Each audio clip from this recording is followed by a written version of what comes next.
kemitraan berangkat dengan sosial politik ekonomi. Ya. Apa sih yang terjadi di negeri ini sehingga terjadilah penurunan deforestasi itu? Ketika penanganan kebakarannya baik, deforestasi pasti menurun. Makin tegaknya hukum berdiri, itu juga deforestasi pasti menurun. Kenapa juga masyarakat yang sekitar sumber daya alam itu selalu paling miskin? Nah, itu udah berbanding terbalik. Ekonomi meningkat, deforestasi menurun.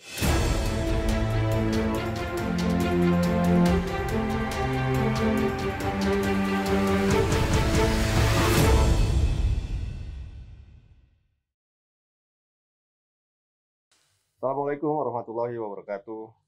Selamat sore, selamat bergabung di UTAS Kemitraan, portal diskusi yang melihat sudut pandang kemitraan seputar anti korupsi, desentralisasi, demokrasi, reformasi birokrasi, kehutanan, perubahan iklim, pengaruh utamaan gender hingga inklusi. Hari ini kita akan mengulas sedikit terkait dengan isu-isu seputar kehutanan. Fokusnya pada hari ini adalah deforestasi atau pengurangan tutupan hutan di Indonesia mengacu pada tentunya data yang ada di resmi yang ada di Kementerian Kehutanan dan Lingkungan Hidup. Nah, seperti kita tahu, kalau kita mengacu pada laporan KLHK tahun 2019, luas hutan kita itu sekarang ini sekitar 50,1% dari luas daratan. 50,1% ini mewakili sekitar 94,1 juta hektar.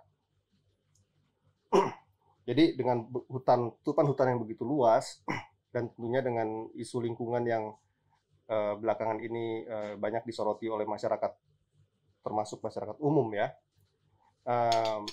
deforestasi menjadi satu topik yang sering dibicarakan dan banyak dikaitkan dengan studi-studi, termasuk juga data-data yang dikeluarkan baik oleh pemerintah maupun kalangan non-pemerintah seperti LSM, CSO, NGO, dan akademisi tentunya. Nah, kalau kita bicara hutan, kita bicara tutupan hutan, kita bicara deforestasi, tentunya tidak lepas dari isu kerusakan lingkungan. Nah, hari ini kita akan mengulas bersama-sama seberapa penting hutan itu untuk kita sebagai bangsa Indonesia, untuk kehidupan kita, tidak hanya yang di dalam hutan, tetapi juga yang di sekitar dan di luar hutan itu sendiri. Tentunya kita-kita yang di kota ini sedikit jauh dari isu hutan, karena hutan itu adanya agak jauh dari kota, tapi tentunya akan menarik untuk kita bahas bersama, dan kita melihat apa yang bisa kita kontribusikan untuk mengurangi penurunan hutan, penurunan deforestasi maksudnya di Indonesia. Nah, bersama kita sore ini ada Mbak Dewi Rizky. Mbak Dewi ini direktur dari divisi Sustainable Governance Strategic. Jadi tata kelola berkelanjutan untuk isu-isu strategis. Tentunya fokusnya salah satunya adalah tata kelola lingkungan. Dan kalau kita bicara tata kelola lingkungan tidak terlepas dari isu kehutanan. Mbak Dewi sudah sangat lama berkiprah di isu-isu lingkungan, termasuk juga kehutanan. Waktu itu Mbak Dewi pernah bergabung dengan FFI ya Mbak? Ya. Fauna Flora International. Dan sekarang sudah sekitar 5 tahun ya Mbak Dewi di kemitraan. Ya. Sebagai direktur. Selamat sore Mbak Dewi. Sore. Apa kabar? Pagi. Mudah-mudahan sehat ya. Alhamdulillah. Oke. Mbak, kita pengen tahu nih. Kan Mbak Dewi 5 tahun terakhir ini ada di kemitraan ya. Ya. Memimpin divisi Sustainable Governance atau tata kelola berkelanjutan. Dan saat ini khususnya terkait isu-isu strategis yang berkaitan dengan tata kelola lingkungan hidup. Ada kehutanan juga di dalamnya situ tentunya kan. Mungkin bisa dijelaskan sedikit Mbak untuk yang mendengarnya yang belum kenal dengan kemitraan dan isinya. Apa sih fokus dan isu-isu yang ditangani di bawah SGS ini? Oke, makasih Mas Haji. Selamat sore teman-teman semua. Jadi kalau kemitraan itu kan teman-teman sudah tahu ya, berdiri sudah tahun 2000, 2003 itu didirikan secara establish sendiri secara entitas Indonesia. Kemudian sepanjang perjalanan kemitraan itu memang memperbaiki tata kelola yang ada di Indonesia, termasuk di dalamnya adalah lingkungan, perbaikan lingkungan. Nah di tahun 2018 itu awalnya kan ada divisi yang namanya environmental governance, itu dipecah, satu fokus ke masyarakat, satunya fokus ke strategi. Nah, strategi fokus ini antara lain adalah penanganan bagaimana kita memperlakukan tata kelola yang baik di lingkungan, gitu. Termasuk di dalamnya adalah kehutanan. Nah, di divisi SGS sendiri kita juga mengcover beberapa subjek, antara lain adalah perubahan iklim, kemudian inklusi sosial, lalu kita juga mengcover bagaimana forest governance itu diberlakukan, gitu ya. Nah, teman-teman di kemitraan itu sebetulnya ingin memberikan paling tidak penjelasan tentang apa sih yang dilakukan kemitraan, terutama SGS ini ya, gitu ya. Kita itu sebetulnya memperbaiki dari dalam dan juga kita memberikan tekanan dari luar, artinya agar sesuatu itu bisa berjalan dengan baik. Misalnya, government kan sebagai orang tua kita ya di dalam suatu negara ya. Nah, itu membuat satu peraturan, nyampe nggak sih sebetulnya di masyarakat? Atau apa yang kurang dari peraturan yang dibikin ini? Kemitraan itu melihat, gitu, oh ternyata ada sesuatu yang kurang dari peraturan ini sehingga tidak bisa diimplementasikan. Atau melihat bahwa oh ternyata peraturannya udah bagus nih. Nah, ini harus disosialisasikan supaya bisa diimplementasikan dengan baik. Gitu. Itu antara lain lah. Jadi kalau Mbak Dewi bilang dari dalam dan dari luar, dari dalam itu artinya bekerja sama dengan pemerintah. Betul. Dan dari luar itu bekerja sama dengan faktor-faktor eksternal untuk mendorong adanya perbaikan atau perubahan ya. Iya, betul. Oke. Kalau kita melihat salah satu sorotan utama yang di SGS itu kan tentunya tata kelola hutan, tadi udah kita singgung ya. Betul. Dan kalau kita bicara tentang hutan, kaitannya pasti erat dengan deforestasi. Ya. Nah, yang kita tahu atau yang kita lihat dari beberapa kajian studi maupun laporan yang dikeluarkan oleh KLHK sendiri, ada klaim bahwa selama 3 tahun terakhir kira-kira ada terjadi penurunan angka deforestasi. Nah, kalau menurut pandangan Mbak Dewi, gambaran deforestasi kita tuh pada saat ini seperti apa sih, Mbak? Jadi memang kita kebetulan Mas Aji memang melakukan studi ya mengenai penurunan drivers dari penurunan deforestasi ini. Faktor pendorong ya, drivers ya. Faktor pendorongnya bagaimana? Ternyata dari yang kita tahu, kita lihat gitu ya. Di 2016 ke 18 itu emang terjadi penurunan ya. Yang ada 2016 ke 18 ya. Jadi memang kelihatan sekali gitu ya. Jadi bahkan kalau dilihat dari 2015 sampai dengan 2016 misalnya, itu ada 820.000 hektar. Ya, kemudian 2017 ke 2018 itu 490.000 hektar. Semakin menurun kan? Penurunannya. Iya. Terus 2017 ke 2018 juga kelihatan lagi juga sampai 435.000 hektar. Itu 2016 ke 2018 itu hampir 50% ya? Iya, betul. Jadi sangat memang justru karena itu makanya kita ingin melihat sebetulnya faktor pendorongnya apa sih? Gitu ya. Bisa terjadi penurunan deforestasi ini. Karena angka-angka dari penelitian luar pun juga sama, gitu, sejalan ya dari yang di internasional maupun yang di Indonesia sendiri. Gitu.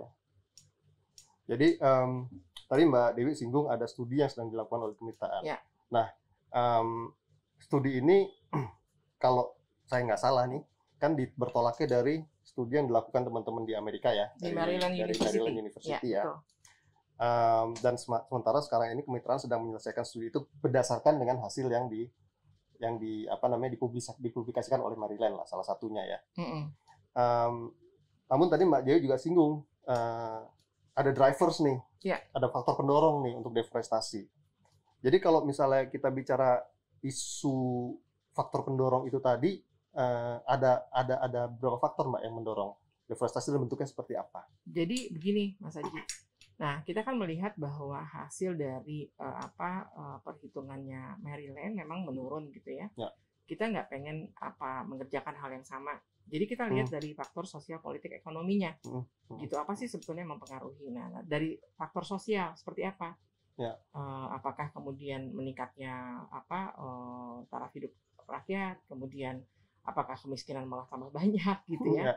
Kemudian juga untuk faktor ekonomi. Jadi pertumbuhan ekonomi ini kan apakah diversasinya naik? Atau malah dia berbanding terbalik gitu. Ya. Jangan-jangan ekonominya naik tapi diversasinya turun gitu ya misalnya. Kemudian politik. Gimana sih gitu ya. Apakah kemudian misalnya ada pemilihan kepala daerah justru deforestasinya menaik atau tidak gitu ya. Oh, kepala daerah. Jadi isu politik ya? Iya, isu politik ya. Misalnya atau kepala daerah yang terpilih yang bagus sehingga deforestasinya menurun. Berarti gitu ya. Kalau kita bicara sekarang ini dalam kaitannya pilkada, ada kaitannya dengan pilkada dong. Bisa jadi begitu, gitu. Betul. Gitu. Jadi itu yang kita ketahui ya, sosial politik ekonominya kita pengen tahu gitu ya. Seperti apa sih sebetulnya? Nah, itu ya makanya memang berjalannya dari dasarnya dari Maryland University. Memang terjadi penurunan gitu.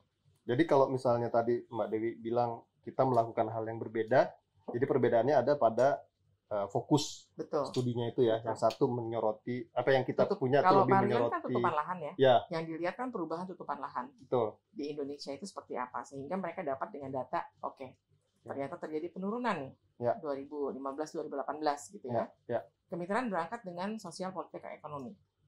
Apa sih yang terjadi di negeri ini sehingga terjadilah penurunan deforestasi itu? Tentunya kalau kita bicara hutan, kita bicara lingkungan, kan tidak lepas dari isu emisi dan perubahan iklim ya, Mbak Dewi ya. Jadi kita bicara deforestasi. Sebetulnya kalau kita bicara terkait dengan emisi karbon aja, seberapa penting sebetulnya isu deforestasi ini dalam kita tahu kita punya target untuk pemenuhan penurunan emisi gitu ya. Berapa penting sebetulnya isu ini terhadap pemenuhan capaian tersebut? Sangat penting Mas Aji, ini sangat penting bahkan bisa dijadikan menjadi katalisator pertama ya. Kalau misalnya dari sektor kehutanan deforestasinya kemudian semakin meningkat, berarti pelepasan emisi juga pasti semakin ada gitu ya, semakin bertambah gitu ya, semakin bertambah.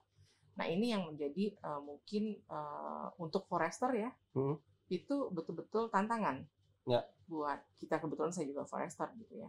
Forester itu apa Mbak? Coba dijelaskan sedikit. Biar yang lain tahu nih. Nanti takutnya yang dengar nggak. Rimbawan. Orang-orang yang bergelut di bidang kehutanan. Yang latar belakang kehutanan. Tantangan buat kita untuk bagaimana sih sebetulnya deforestasi itu bisa kita atasi. Gitu ya. Paling tidak menyebabkan hal-hal yang negatif. Ya. Kemudian bagaimana kita bisa mendukung baik keputusan pemerintah maupun juga teman-teman di luar pemerintah yang bergerak di bidang kehutanan, agar semuanya itu stabil, gitu kan. Memang ada beberapa tantangan yang harus kita jawab bersama-sama. Nggak bisa itu tugasnya pemerintah sendiri, nggak bisa. Jadi memang tugasnya CSO antara lain itu adalah untuk menjembatani apa yang sudah dilakukan, yang kurang kita perbaiki, yang bagus kita terapkan bersama-sama, diperluas penerapannya, sosialisasinya dibantu, seperti itu. Terutama untuk deforestasi ya jelas. Faktor-faktornya jelaskan. Kalau ada kebakaran, pasti deforestasinya meningkat. Kita lihat deh, gitu ya. Dari tahun ke tahun, 2015 misalnya pertama kali itu yang banyak itu di Kalimantan, Sumatera. Lalu kemudian pindah nih, Papua. Nah itu yang harus terus dilakukan koordinasi. Ketika penanganan kebakarannya baik, deforestasi pasti menurun. Datanya selalu seperti itu. Gitu. Nah jadi bisa dikatakan faktor utama adalah kebakaran hutan dan lahan yang menyebabkan deforestasi. Gitu ya. Nah, namun dengan adanya kebijakan pemerintah itu juga bisa membantu penurunan deforestasi itu sendiri. Di Indonesia misalnya diberlakukan peta indikatif yang pelarangan pembuatan izin baru, PIPIP ya. Nah, PIPIP ya. Itu menurun. Kemudian moratorium. Gambut moratorium ya. Iya, kebijakan moratorium. Itu menurun gitu. Kelihatan sekali gitu. Nah, dari situ berarti kan memang kerjasama semua pihak dalam memikirkan sebetulnya regulasi seperti apa sih yang bisa diterapkan, itu penting. Dari sektor swasta, dari universitas, dari CSO masyarakat, membantu pemerintah untuk menjalankan itu sehingga NDC tadi tercapai dengan baik. RPJMN targetnya 4 ya, prioritasnya ya. Air, energi, kemudian pertanian, sama satu lagi apa ya? Air, energi, pertanian, kesehatan. 4. Ekosistem nggak masuk nih. Belum masuk. Belum ya? masuk. Betul. Tapi kalau kita pikirkan untuk membuat air ini tersedia dengan baik, apa yang harus diperbaiki? Ya, tentunya sumber airnya, ya, ekosistemnya. Kesehatan betul. Dengan terjaga dengan baik, apa yang harus diperbaiki? Ekosistemnya. Ya. Jadi artinya dia nyangkut, ya. Mas Haji gitu ya. Ya. Nggak bisa dipisahkan. Kita yang harus menerjemahkannya dengan bijak gitu ya. Ya, betul. Dalam membuat program pembangunan ke depan seperti apa. Betul. Kemitraan juga sama. Ya. Gitu kan. Dalam membuat program untuk CSO, kita kan menyentuh grassroots level nih. Ya. Bagaimana teman-teman di lapangan yang terdampak langsung dari deforestasi, dari perubahan iklim, ya kan? Ya. Kita memberikan penguatan kepada mereka di lapangan. Ya. Dan itu harus nyata, Ya. bukan diawang-awang. Makanya harus melihat, oh ternyata RPJMN, bukan RPJM sekarang udah, PJMN sekarang ini, 4 nih. Kok ekosistemnya nggak masuk? Oh tapi tunggu dulu, untuk menyiapkan supaya ini terjaga, ekosistemnya harus terjaga. Kalau nggak bakal bisa. Betul. Gitu. Jadi kalau kita urut domino efeknya ya, kalau boleh dibilang domino efek dari deforestasi,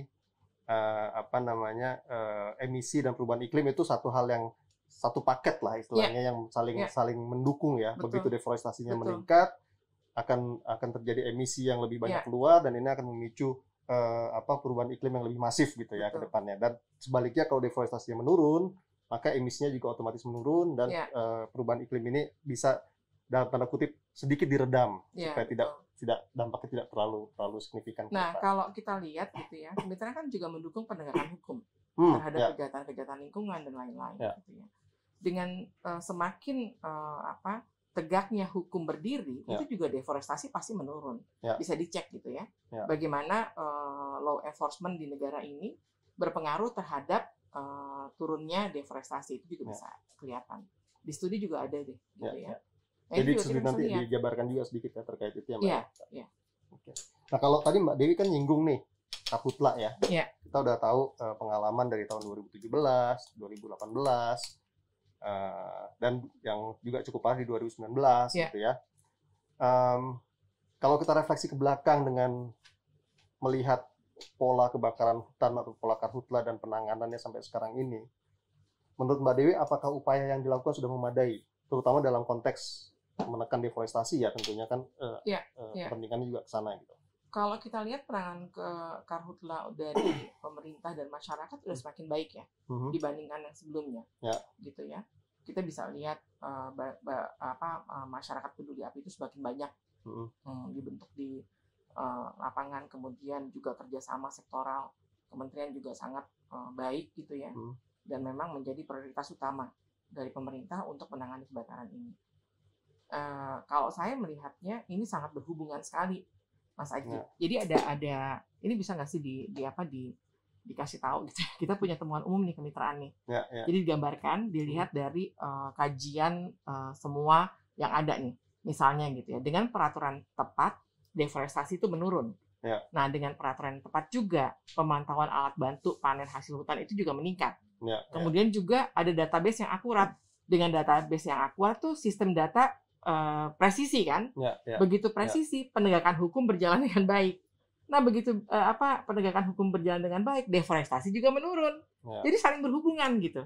Jadi di situ ada data juga di belakangnya yang bermain ya. Iya ada betul. Juga informasi kemitraan memperhatikan itu juga gitu. Keakuratan data itu menjadi dasar untuk semuanya, ya kan? Datanya di presisi peningkatan hukum juga jelas gitu ya. Oh ternyata memang benar ini kemudian akhirnya menjadi deforestasi juga menurun karena penegakan hukumnya juga bagus gitu ya. Sistem pelaporan misalnya juga baik, gitu kan? Nah kemitraan juga dukung hal seperti itu. Oke.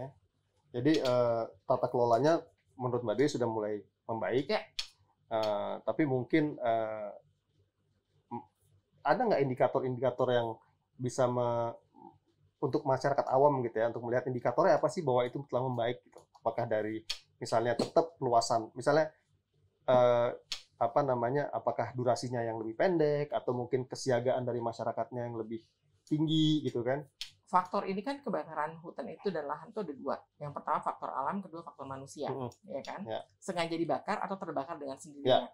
Kejadian yang terbakar dengan sendiri itu sangat jarang di Indonesia, ya kan? Biasa kebanyakan itu karena ulah manusia sendiri. Nah, kalau kita melihat di desa-desa, kita punya program Desa Peduli Gambut, Nah, itu juga sambil membentuk masyarakat peduli api di gambutnya sendiri. Yang tadinya tidak terlibat menjadi terlibat. Peningkatan dong. Kan? Pasti, yang tadinya tidak paham bagaimana caranya supaya lahannya tidak terbakar menjadi paham. Yang tadinya pengolahan tanah dengan cara bakar, ini tanpa bakar. Jadi ada peningkatan. Nah, kalau dilihat dari luasan, itu juga bisa dilihat. Walaupun misalnya, titik apinya banyak, tapi yang terbakarnya sedikit. Hotspot bisa banyak, tapi lahan yang terbakar sedikit. Itu bisa terjadi, gitu ya. Timbul dia, kelihatan. Tapi yang dampaknya itu berkurang dibandingkan dengan sebelumnya. Jadi masyarakat juga harus bisa melihat itu secara lebih dalam ya. Dan terlibat di dalamnya. Yang terlibat di dalam. Betul.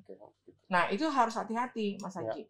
Karena keterlibatan tanpa bekal itu akan menyebabkan maut. Ya, pasti. Jadi artinya jangan sampai masyarakat itu ingin membantu tapi nggak punya bekal, dia main bawa selang, ternyata lahan gambut yang sudah terbakar dia kejeblos, malah membahayakan dirinya sendiri. Nah itu yang harus kita jaga. Jadi teman-teman di lapangan itu juga jibaku untuk memberikan mendeliver pengetahuan itu gitu ya. Di saat delivery ternyata kebakaran gitu kan. Akhirnya itu yang kita harus betul-betul menyiapkan semuanya, bahwa pemerintah juga udah siap gitu. Ada aparat desa, ada yang lain-lain, Manggala Agni itu kan udah siap semuanya. Pemangku kepentingannya harus terlibat seluruhnya. Ini nggak bisa ditangani dengan pemerintah sendiri. Masyarakat harus turun. CSO harus siap untuk membantu. Jadi secara nggak langsung kalau kita bicara karhutla itu harus ditangani secara menyeluruh oleh masyarakat. Secara nggak langsung deforestasi sebetulnya juga merupakan hal yang perlu dipedulikan oleh masyarakat ya.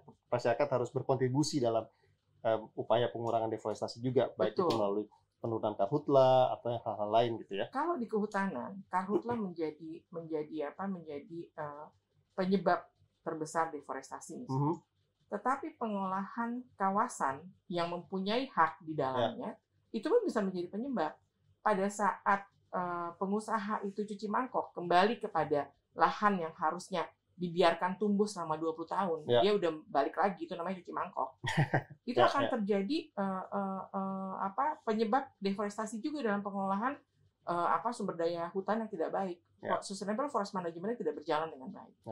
Nah, SFM ini juga bisa menjadi drivers ya di dalam penyebab deforestasi itu sendiri gitu. Terutama kalau kita bicara SFM atau Sustainable Forest Management, manajemen hutan berkelanjutan yang melibatkan masyarakat ya, Mbak Dewi ya. Betul.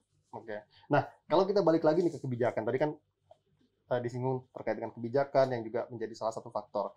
Kalau dilihat dari perspektif kemitraan ya sekarang ya, apakah kebijakan yang ada itu sebetulnya sudah mampu atau belum meredam angka deforestasi? Kalau kita melihat kebijakan moratorium dan TTIP kemarin, itu efektif banget. Itu efektif menjadi pegangan nih dari kehutanan, gitu ya. Dua kebijakan itu terutama ya. Kemudian kalau lihat dari ada yang pinjam lahan, apa tuh namanya itu? Pinjam pakai. Pinjam pakai lahan, terus prosesnya seperti apa? Itu juga kelihatan jelas. Ternyata memang kan peraturannya tepat nih. Nah itu juga meredam, gitu. Pinjam pakai kawasan. Pinjam pakai kawasan supaya dia mengelolanya dengan baik gitu ya, dengan dasar itu. Kita sudah melakukan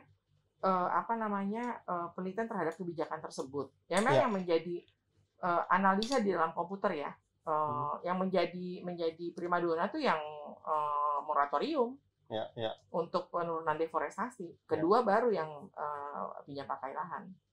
Nah kalau kita kembali kepada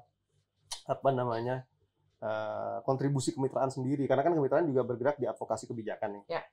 Kalau Mbak Dewi lihat ke belakang, sebetulnya upaya kemitraan dalam kontribusi kebijakan terkait kehutanan itu sudah maksimal atau belum? Kita kalau maksimal masih terus bergerak ya, Ji.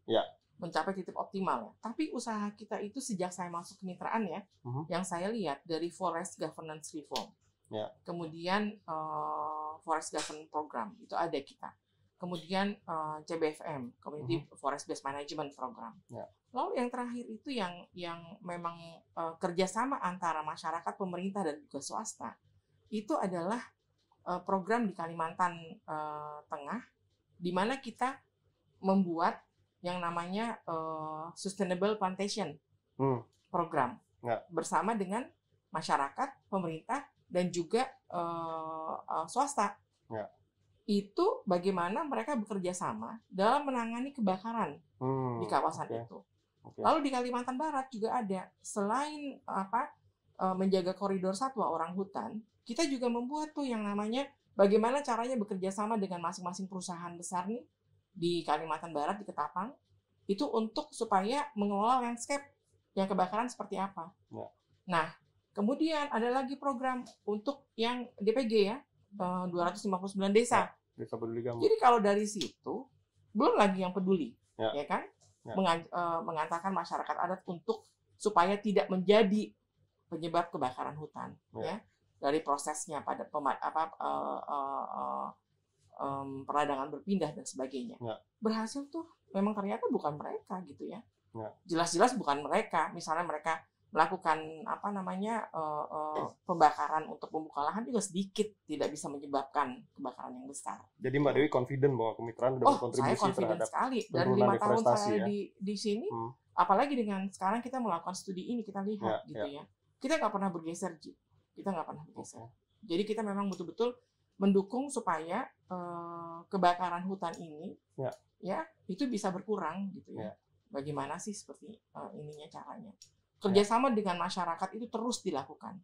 Kemitraan punya 200 mitra lebih di lapangan yang memang ada yang kita jadikan champion ya kan, kita siapkan untuk supaya bisa tembus sampai ke garis akar rumput gitu ya. Nah ini satu poin penting nih sebetulnya yang mungkin bisa dielaborasi sedikit, karena kemitraan menggandeng masyarakat untuk ikut berpartisipasi dalam upaya-upaya penurunan deforestasi. Ya.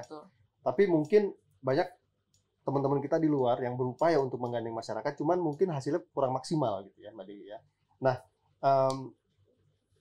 menurut Mbak Dewi bagaimana atau apa yang bisa dilakukan untuk meningkatkan kontribusi masyarakat dalam upaya penurunan deforestasi melalui kegiatan-kegiatan seperti tadi itu? Pertama, pendekatan kita ya, mereka pasti kan juga punya local wisdom ya. Kearifan lokal itu yang mereka kerjakan, itu sebetulnya kan sudah menjaga lingkungan mereka. Cuman kan memang ada pengaruh-pengaruh luar, misalnya perusahaan besar yang ada di sekitarnya dan sebagainya, faktor ekonomi. Kenapa juga masyarakat yang sekitar sumber daya alam itu selalu paling miskin gitu ya. Nah, itu yang harus kita alternatif naratif kebijakan kita udah kelihatan gitu ya. Pertanyaannya pertumbuhan ekonomi untuk siapa gitu ya? Itu siapa pertumbuhan ekonominya? Gitu ya. Itu yang sebetulnya teman-teman juga harus melihat Mas Aji ya.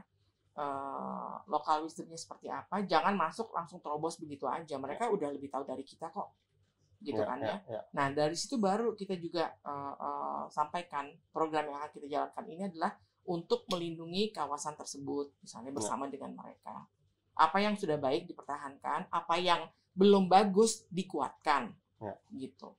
Jadi kita harus gain trust-nya masyarakat dulu, gitu.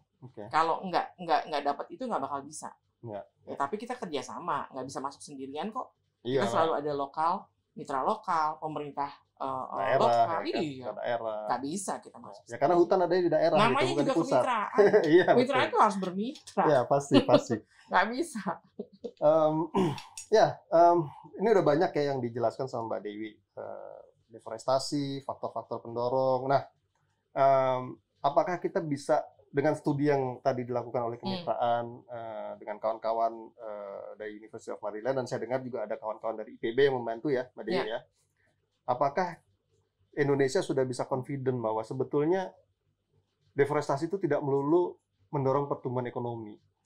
Karena kan konotasinya sekarang begitu kan, kita mau ekonomi kita deforestasi terjadi, maju, terjadi deforestasi karena ada pembukaan lahan untuk perusahaan-perusahaan besar, perkebunan dan sebagainya, yang akhirnya memicu masyarakat juga untuk ikut membuka. Mereka lihat, oh dia boleh buka, saya juga mau dong gitu kan, misalnya kan. Kalau dari studi ini, Mas Aji ya, kita bisa lihat di Sumatera itu udah berbanding terbalik.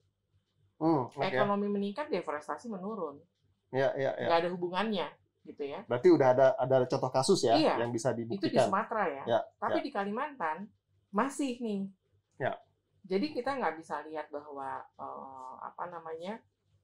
tadi pertanyaan kan Indonesia confidence. Harus confidence dong. Harus confident ya. Iya dong, bahwa kita bisa menangani ini. CSO juga harus confidence bahwa kita bisa bekerja sama dengan pemerintah dan juga unsur-unsur lain untuk bisa menekan deforestasi ini. Gitu. Kalau misalnya ada sesuatu yang ternyata nggak benar ini, ya dikasih tahu, gitu kan? Dikasih tahu, dikasih lihat nih, pelaksanaan di lapangan nggak benar. Itulah pentingnya advokasi. Advokasi itu kan untuk menunjukkan nih, Bapak Ibu sekalian yang membuat regulasi, lihat nih, di lapangan ternyata nggak bisa, Pak. Ada pasal-pasal yang tidak bisa diterapkan, Pak. Kan begitu. Kalau dilihat dari latar belakangnya, apa yang menyebabkan Sumatera dan Kalimantan berbeda? Karena kan kalau pengalaman saya dulu di Sumatera, memang saya lihat di Sumatera tuh lebih banyak sektor perkebunan ya, jadi pembukaan lahan. Gitu. Sementara kalau di Kalimantan, pembukaan lahan itu kan tidak hanya untuk perkebunan, tapi ada pertambangan. Equilibriumnya udah nyampe di Sumatera, udah balik lagi dia, udah turun, gitu. Berarti udah titik balik. Kalau dilihat di Sumatera, kenapa titik balik terjadi? Illegal logger aja menjadi penjaga alam kok di Tangkahan. Ada kan? Dia dulu illegal logger, ditahan 2 tahun, dia nggak mau, akhirnya dia jaga tuh, udah 10 tahun, 17 tahun jadi hutan kembali. Suksesinya udah berjalan. Suksesi hutan alam kan itu 20 tahun. 17 tahun dia udah bisa menikmati yang intangible benefitnya dari hutan. Kan gitu. Udah pernah ketanganan kan? Udah. Bagus sekali. Ya, sangat bagus itu. Iya. Teman-teman mungkin yang nonton dulunya ini juga perlu dilihat. Illegal logger. Betul. Dan itu berhasil. Kalau itu berhasil, berarti yang lain juga bisa. Saya sih optimis. Asal kita punya goodwill ya. Satu hal, goodwill. Baik dari pebisnis, pemerintah, masyarakat, CSO, semua harus punya goodwill. Itu bisa selesai. Kalau kita melihat deforestasi dari perspektif private sector-nya, sektor privat, apakah menurut Mbak Dewi tata kelola yang dilakukan itu masih perlu perbaikan, atau sebaliknya pemerintah perlu melakukan pembatasan yang lebih ketat, atau bagaimana untuk memperbaiki kondisi? Kalau melihat untuk perekonomian, kita harus melihat bagaimana juga investasi itu bisa berjalan, gitu ya. Tapi memang tidak di-deny ya, bahwa memang tata kelolanya harus dikuatkan, diperbaiki bahkan mungkin ya. Tetapi juga ada yang sudah berjalan dengan sangat baik. Kan misalnya pusat membuat peraturan, ya kan, daerah yang implementasi, gitu kan, dari peraturan yang ada. Contoh nih, misalnya ya, RAD aja, RAN GRK, RAD-nya nggak dijalani sama daerah, belum loh, nggak banyak ya sudah. Makanya kemudian RAD GRK akhirnya dirubah kan oleh Bappenas jadi. Bentar, Pak, RAD GRK itu rencana aksi daerah. Iya, untuk gerakan penurunan emisi ya, gas rumah kaca ya, gas rumah kaca. Tapi untuk aksi perubahan iklim, RAD di daerah banyak yang belum. Ya kan? Nah, itu kan berarti gini. Jadi begini.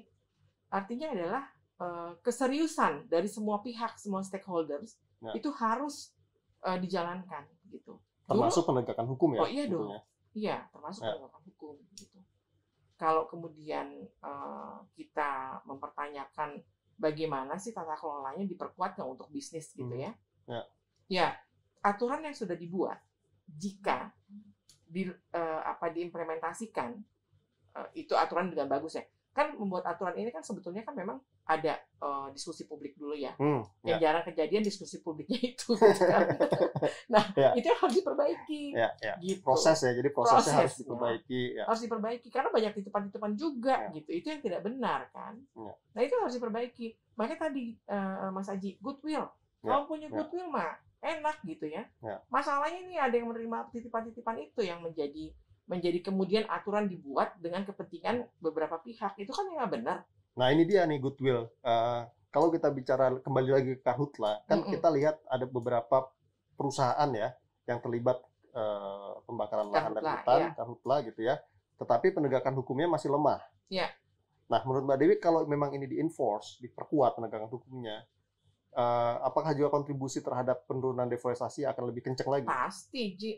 Pasti ya? Pasti. Jadi gini, penegakan hukum ini kan juga kita harus lihat bagaimana implementasinya terhadap kasus-kasus per kasus ya, gitu ya.